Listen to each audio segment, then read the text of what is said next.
Esta é a receita para gañar 1.036.000 euros. Onte un afortunado conseguiu este premio grazas a un pleno 15 na quiniela, unha aposta máis que rendible. Hubo dos acertantes del pleno al 15 de la quiniela de fútbol, uno de ellos en mi administración y el otro en Málaga.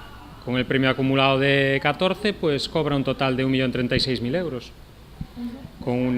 Es un boleto de 4 apuestas, sencillo, de 3 euros en total, jugó el apostante.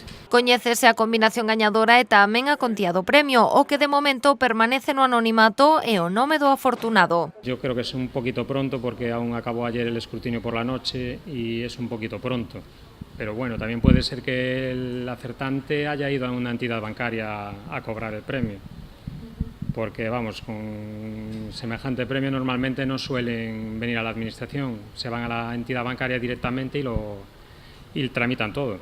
Esta mañá na Administración de Lotaría número 4 de Vilagarcía, na Rúa San Roque, almorzaron con esta boa nova. O premio chega ademais despois dun tempo sen dar un galardón desta envergadura. Hemos dado ya premios de esta cantidad, hemos dado en la lotería del jueves, hemos dado uno similar. Luego hemos dado premios de 5 y el complementario de Bonoloto, Primitiva, de sobre 100, 150.000 euros.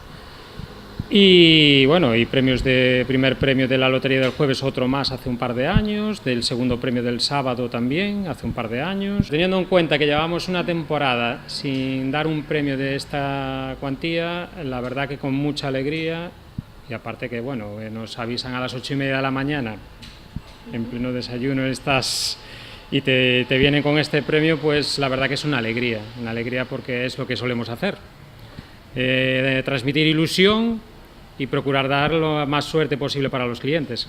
Este 1.036.000 euros non irá íntegro para o afortunado, o 20%, ao redor de 200.000 euros, levaráos á Axencia Tributaria. Agora, na Administración número 4 xa se pensa na Lotaría de Nadal, unha venda que vai a bo ritmo, pero que de cumprirse as previsións se disparará no mes de novembro.